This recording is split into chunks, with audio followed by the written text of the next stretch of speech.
Oh, there's a woman came to church one morning. It was a good-sized church, and she came in with a plan. And she had a big, beautiful hat she was wearing, and came into the sanctuary and sat right down in the front. And it looked beautiful, but it was so big that people behind her couldn't see anything. So the usher came down to talk to the woman and go, "Ma'am, would you mind taking off your hat? People behind you can't see." And she turned to him and smiled and said, "No, I don't think so." And the usher was just kind of befuddled, and he never got that in his training. What do you do if they refuse? So he went back, and the head usher came over to him and said, "Didn't you talk to that woman?" "Yeah." So what'd she say? "No." So the head usher said, "Well, I'll talk to her." And so the head usher came down to the front of the church and said, "Ma'am, you'll need to take off your hat. People behind you can't see." And the woman looked at him and smiled and said, "No, I don't think so." So he left and went to the chair of the elders and said, "We have a problem. I think you need to go down and talk to this woman." So the chair of the elders came down and said, "Ma'am, your hat's very beautiful and all, but you're going to need to take it off. People behind you can't see anything." And she looked at him and smiled real brightly and said, "No, I think I'll leave it on." So he went back and talked to the pastor. Now we got the big Ona involved in all this. So the pastor came down to talk to her and said, "Ma'am, your hat is very beautiful, but why don't you take it off? Because people behind you can't see anything." And the woman smiled at him and said, "Well, Pastor, I've been coming to this church for 5 years, and I've never had anybody say anything to me.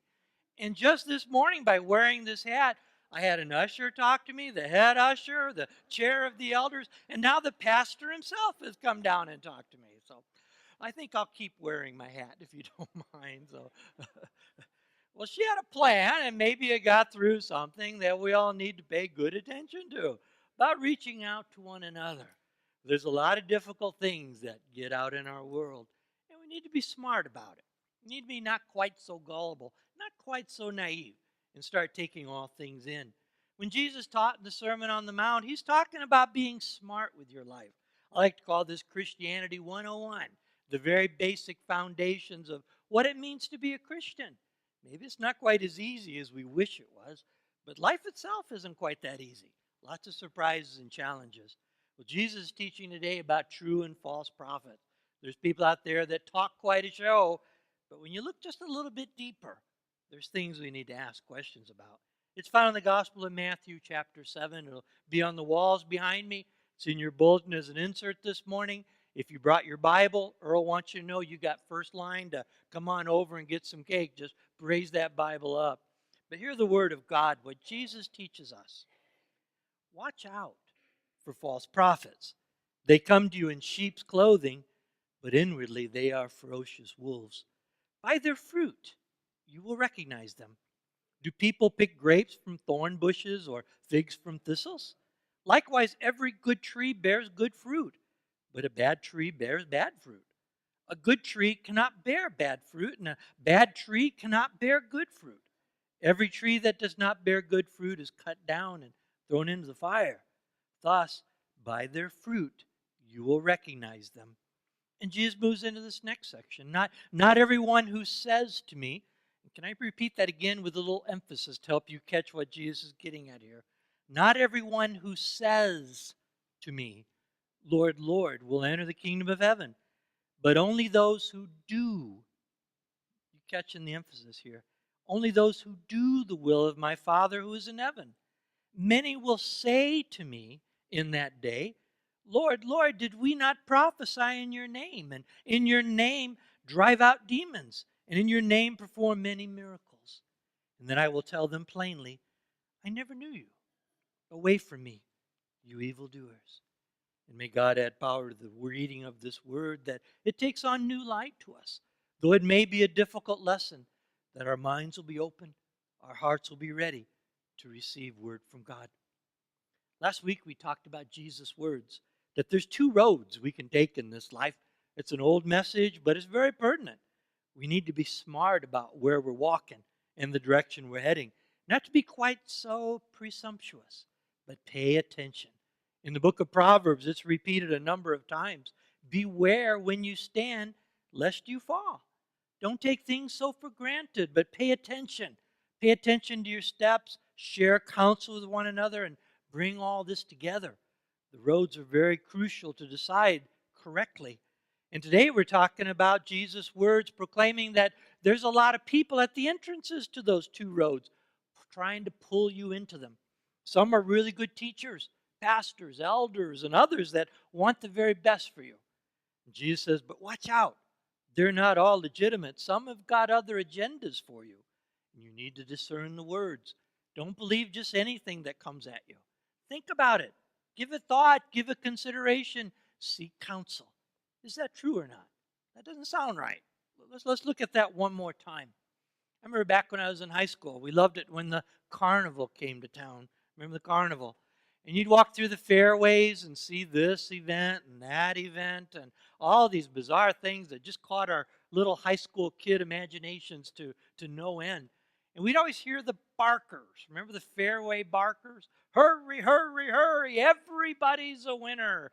3 shots for $1 and you can't lose. And you'd have the little what am I trying to say? The rolls you tried to get across the bottle top, or the lopsided basketballs that you shot at the basketball rim. I swear those rims were moving when they tried to move them, and we discovered that it wasn't true. Not everybody was a winner. Even though the barker was giving it loud and clear, we found out that people were seldom winners. And we got suspicious. Maybe those barkers aren't to be trusted. Did you ever have that thought? When they're yelling at you in the carnival fairways, maybe that's not a good voice to listen to. They might have a scam going on here, a sting operation. They're trying to get the best of us in all of this. Well, that's true. Not everything should be believed, and we need to pay attention and watch out. Jesus says, watch out for the false prophets. There's a lot of them out there, and he uses this picturesque language. They come to you in sheep's clothing, but inwardly they are ferocious wolves. They look innocent enough. It looks good. It looks fine. But you find hidden and underneath there is a dangerous agenda that comes at us with great harm. The Apostle Paul, when he wrote to his chief disciple Timothy, he wrote these words of caution to him. Toward the end of Paul's life, he has this wisdom. Preach the word. Be prepared in season and out of season. Correct, rebuke, and encourage with great patience and careful instruction. For the time will come, listen, when people will not put up with sound doctrine. Instead, to suit their own desires, they will gather around them a great number of teachers to say what their itching ears want to hear. It's amazing picturesque language there. My ear itches. I need to find somebody to tell me things that will soothe my itching ear. You kind of wish it was the itching brain. My brain needs something, but not just my ear. Just give me satisfying things that sounds good. That was always the plight of the prophets in the Old Testament. Isaiah, in some of his proclamations, would say, I'm just telling you what God told me to say. What do you want me to say? Do you want me to preach illusions and false things and things that just sound good? And it's amazing. You read some of the sense of humor in Isaiah's life. The people respond, yes, that's exactly what we want. We want the illusion. We don't want the truth. The truth is much too difficult. We'd rather grasp the illusion because it sounds better. It itches our ears. It scratches our itching ears. That's what we want. Jesus says, watch out for that. It's so easy to go some of these false directions, but it leads in bad places. And Jesus goes on to this very sad account on the day of judgment. Some people are going to come up to him and they're going to be talking quite a show. They're going to say, Lord, Lord, we did this for you and we did that for you. We cast out demons, we performed miracles, and we did all of these great acts.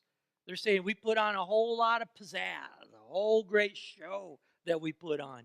We impressed people. We sold some books and sold some pictures and sold some other things and went on with great pizzazz. And then Jesus gives sad words. That's not what I was looking for. I was not looking for you to talk a good show. I was looking for you to do a good show. I was looking for you to walk your faith, walk what you were saying, to practice it, to reach out to others in need, not just talk about it, but to put some action to it. When your church says there's people hungry around, did you bring some boxes of cereal? Did you do something to reach out to help a situation? Or did you somehow just make it worse? Did you put some action to those things? Jesus says, watch out. There's false teachers out there that are lazy. They've got a bad agenda that's a very selfish agenda. And he says, here's how you'll know. Here's how you'll recognize, is it legitimate or not? By their fruit. By their fruit, you will recognize them. That was a teaching that held up through the early New Testament times and in the early church. Watch for the fruit. See what the results are when these people come through and start talking their talk. Does it lead to any good thing? When Paul wrote to the church of Galatia, he laid it out. There's two sets of fruit that can happen here. There's the works of the flesh. Paul puts it this way: if there's idolatry and hatred, discord, jealousy, fits of rage, selfish ambition, dissension, factions, envy, and goes on with quite a list here, you know that's bad fruit. That's not a good thing.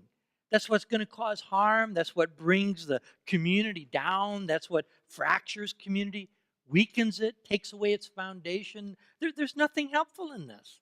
A group that practices these kind of things, there's no nurture. It eventually just wears itself out because there's nothing helpful. But what I appreciate so much about this teaching is that Paul goes on. But let me tell you how a community is supposed to work. He calls it the fruit of the Spirit. I think he's reflecting what Jesus taught some years earlier when he said, look for the fruit. That's how you'll know if it's good or not. And Paul is saying, here's some of the fruit you need to look for. And the fruit of the Spirit is marvelous. I love thinking about a community that practices this. It says the first fruit of the Spirit is love. When you walk into a group and they say they're Christian, do you recognize the love? Are they loving one another? Do you feel that love yourself? The second sign, the fruit is joy. Are people happy? Or are they just miserable the whole time? You might want to watch out for that. Is there peace? That's another fruit of the Spirit. Forbearance, kindness. People are kind to each other. Goodness. Do you see the goodness that's there? Faithfulness. Are people coming in and saying, we can do it. You can do it. You can get through another week. We can all do it. We pull together. Faithfulness. Gentleness. Self-control. Doesn't that sound like a good place to be? I'd love this kind of a community. Boy, that'd be great. You come there. I would like people to say on Sunday morning, oh, I made it. I had such a hard week, but I knew if I just got to church, I would do so much better.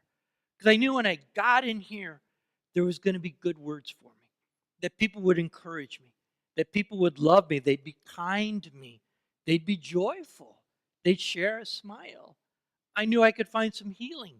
I could find some encouragement. I could find hope when I'd lost hope. Such a good community. That's where I want to be. That's where I need to be. Don't you? Doesn't that sound great? To be a place where it's all safe to be there, and it's good to be there.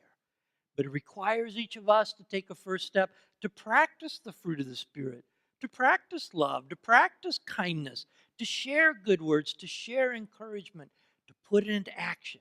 Not just talk about it, not to be guilty before Jesus and saying, Lord, Lord, and all kinds of other things we can talk about. But what did we do? What did we do to make that a reality? To be active in church and decide to make this a vibrant, nurturing community where it's a good place to be, where others can come in and say, this is where I need to be for a while because this helps my soul. But we've got to be active with it, more than just sitting. I like the way Garrison Keillor put it. Anyone who thinks sitting in church can make you a Christian must also think that sitting in a garage can make you a Buick. Great wisdom there. Putting it into action. There's a Gallup poll was released recently, and they confirmed what the Pew Forum and Barna Research and everybody else put together. The basic question is, why do you go to church? Why do you attend church? When you go to church on Sunday morning, what are you looking for? There's very extensive surveys, calling people on the phone, people on the street. What is it you need from church? What draws you there? And when you come, what are you looking for? And they always have a host of different percentage breakdowns. And I always studied through that. And it's always two things that always come out. The first thing, just make it as simple as I can, is God. When they go into a church building, they have an expectation they'll be talking about God in there. Not politics and not other things, but God, that's what I'm looking for. I want to find peace with God. I want to find out if I'm okay with God and if I have forgiveness and what this salvation truly means for my life. The second thing people are looking for is fellowship. Is this a good place to be? Will people help me? Will they encourage me? Or will they trip me up somehow? Is this a safe place? That's a big question people ask. Can I find God? Can I find encouraging fellowship? When we have that, that's a successful combination. That's when a church is doing what it's supposed to be doing, and that is irresistible to people. I need a community like that, and you do too. We need church that's strong, where it's a good place to be, where I walk away feeling stronger. My soul is stronger, and I feel a little more encouragement, a little more hope, a little more faith. And at the heart of it all is the concluding word that Jesus has to share. On that day of judgment, when people are talking their talk and saying all kinds of great things, but they never had action to put any substance to it, Jesus speaks the sad words. Then I will tell them plainly, I never knew you. Never knew you. Go away from me. In the Gospel of Luke, the same thing is spoken. I don't know you. I don't even know where you're from. You never took time to get to know me. You were busy doing stuff. You did this and that. And you talked about all kinds of things. But you never took time to sit and talk to me. You never opened up your heart with me. You never shared who you really are. I never got to know who you are personally. It was just rituals and regulations, and you just went through the motions. But Jesus is trying to get a message across to us. Are we connecting with Him? Are we building substance in Him? Are we building our faith? Where we're building that passion deep inside of us to know Jesus, to know His ways, to know His word, to know His heart. That's where it all starts. That's what it's all about. Having a real authentic heart, a real seeking heart to know Jesus Christ.